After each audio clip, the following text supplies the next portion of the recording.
Genesis chapter 16.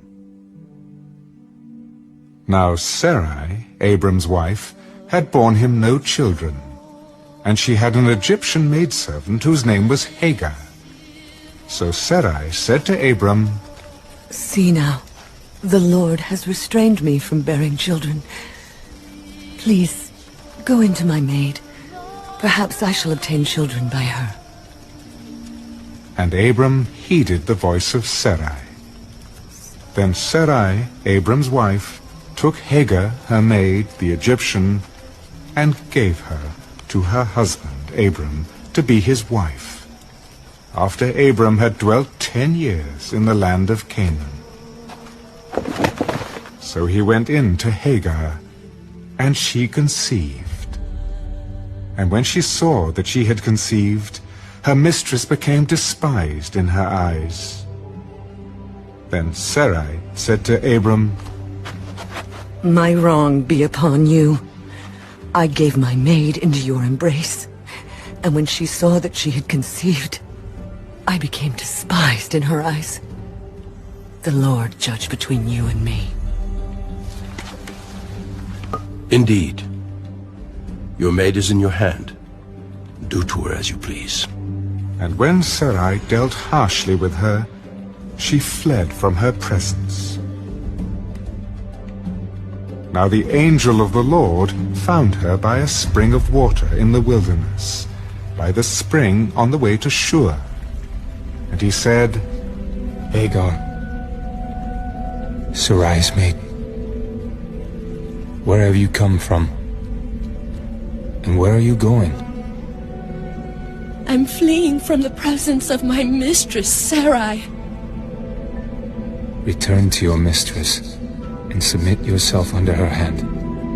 I will multiply your descendants exceedingly, so that they shall not be counted for multitude.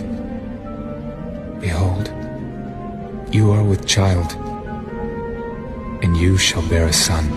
You shall call his name Ishmael, because the Lord has heard your affliction. He shall be a wild man. His hand shall be against every man, and every man's hand against him. And he shall dwell in the presence of all his brethren." Then she called the name of the Lord who spoke to her, "You are the God who sees." For she said, Have I also here seen him who sees me? Therefore the well was called Beer-lahai-roi. Observe, it is between Kadesh and Beret. So Hagar bore Abram a son. And Abram named his son, whom Hagar bore, Ishmael. Abram was 86 years old when Hagar bore Ishmael to Abram. Genesis chapter 17. When Abram was 99 years old, the Lord appeared to Abram. "I am Almighty God. Walk before me and be blameless, and I will make my covenant between me and you, and will multiply you exceedingly." Then Abram fell on his face, and God talked with him. "As for me, behold, my covenant is with you, and you shall be a father of many nations.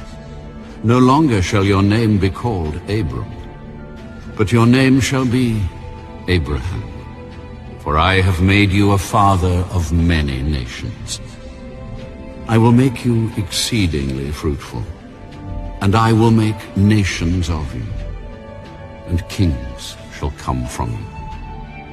And I will establish my covenant between me and you and your descendants after you in their generations, for an everlasting covenant, to be God to you and your descendants after you.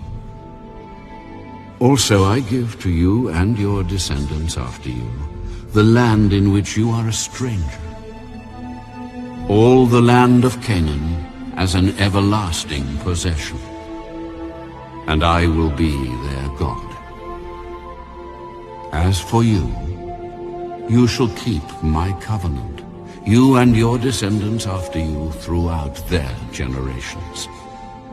This is my covenant which you shall keep, between me and you and your descendants after you.